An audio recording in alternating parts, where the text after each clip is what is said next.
Okay, my friends, here it is. The video that is going to explain to you so much about the most critical element of watering. So I'm going to say some things about it, and then I'm going to take you out and show you exactly how to construct this ideal, simple, cheap, effective. It's the cheapest and simplest way of watering, automated watering. But first, let me explain. Some of you might not think that this applies to you, but it definitely applies to you because there are a couple of different ways of growing: in the ground or raised beds or bags.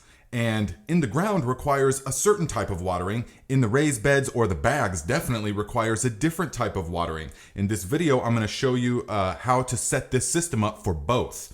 Super cheap, super easy. But here's the number one mistake I see with new gardeners when they are watering and their plants are in the ground or in light raised beds that are exposed to the ground.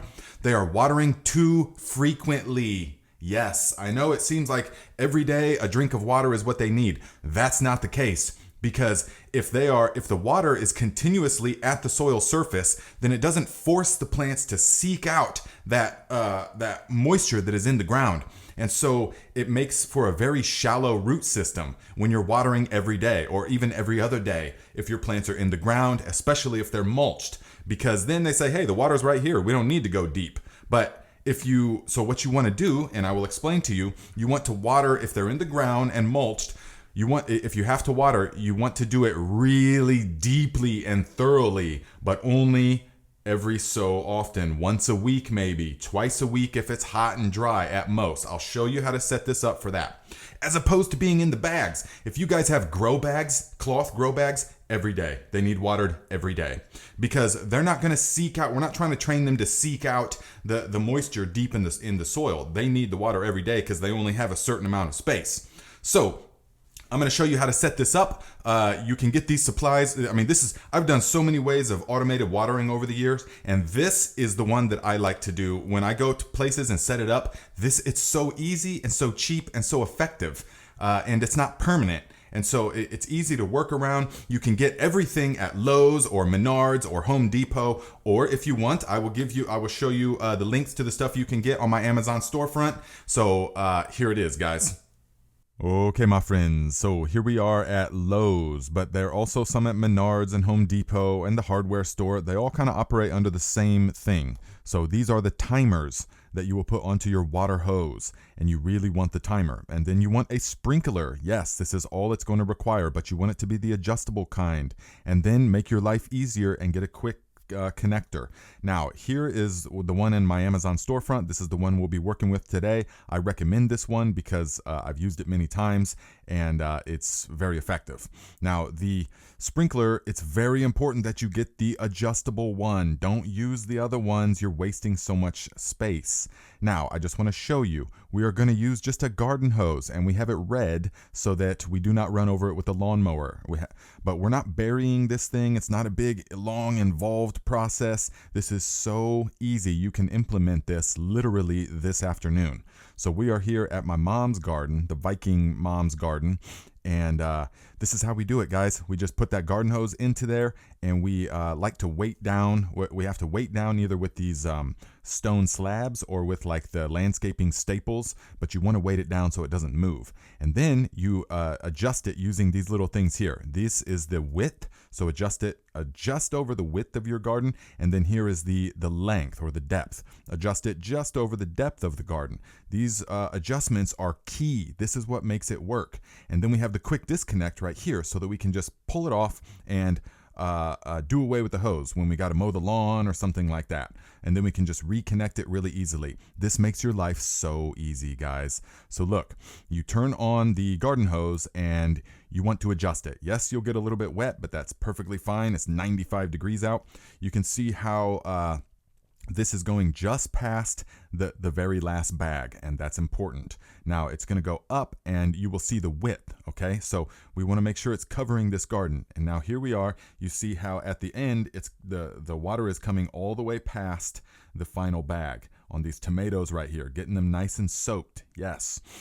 So the key is to make sure that the width and the length is appropriate so that it's going just past the bags. I can't stress enough with this technique, you have to make sure you hit all the bags. Now, here is how we have it set up on the garden hose. You see we've got this 4-way connector, and we've got 2 other hoses going off to other things. We got one shut off, and then we've got the one to the timer. But the water hose outlet always stays on, and you adjust it with the little on and off switches. So here we go. Now, you just set the time. The time right now is 12:38, and then you set the start time that you want. So the start time, we have ours at 9 o'clock because doing it in the evening will allow the most moisture to absorb before it evaporates. Now, we have had it on for 45 minutes, but we're finding that's a little bit excessive. So 35 minutes, we're going to back it off. Very easy. We're going to have it on every day for 35 minutes because they're bags. Now, if we had it in the ground, listen, guys, if we had raised beds or in the ground, we're going to do every 3rd day. So we set to 3 days, and then we're going to say for how long? We're going to take it for an hour or an hour and a half to 2 hours. Yes, but every 3rd day. So that's going to enable it to go so much deeper, and it's not going to be getting that shallow root system. So if they're in the ground or shallow raised beds, then you want every 3rd day for about 2 hours, okay? But we're using grow pots, so we're actually gonna adjust this back to go every 1 day for 35 minutes, and that's gonna be exactly what grow bags need, and pots and any of that kind of stuff. Frequently, every day, here it is. The number one reason I see people failing with pots and grow bags and even some types of raised beds is because they are not anticipating how quickly these things will dry out. They will dry out in the blazing sun every day. Look at this Cylindra beets. They are super healthy, guys. With frequent watering and the Viking nutrients, that's all we've put here. There's no JDOM fertilizers. There's not even aerated compost teas in my mom's garden. Just the Viking nutrients and consistent watering. And these beautiful crops, super full of flavor. And we've got these cucumbers here that have just started to pop, and you can see no disease, no nothing, because they are super healthy. They're getting everything that they need. Don't be concerned about the sprinkler getting water on the leaves. They will, that's how it happens with rain. And so we're not concerned about that, guys. Now, if I was in the deep south where it's super humid, you might not even need to do this, but if you did do this, I'd probably do it in the morning time, just to make sure it had plenty of time to dry off. But look at this tomato plant, guys. There's one Cherokee purple and one bumblebee in there, and purple bumblebee, and they are super healthy and thriving because we've got all these mulched as well, so that you go down here and this soil is always nice and moist, but with the bags, 100-gallon grow bags, it can always breathe.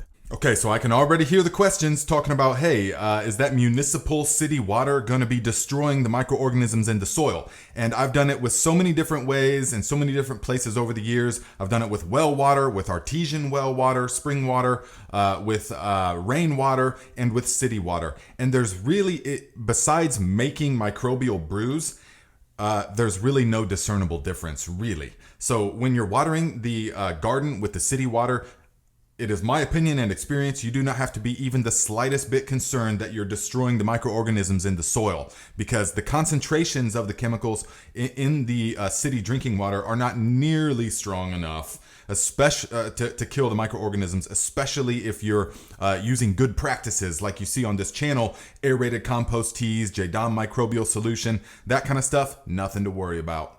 So there you go, my friends. I hope you gained something from the video. Give it a thumbs up, share the video. All the links to the stuff we use are in the description, the video description in the Amazon storefront. And I will see you right here every Saturday, 12 noon Eastern time for the live Q&A, my friends.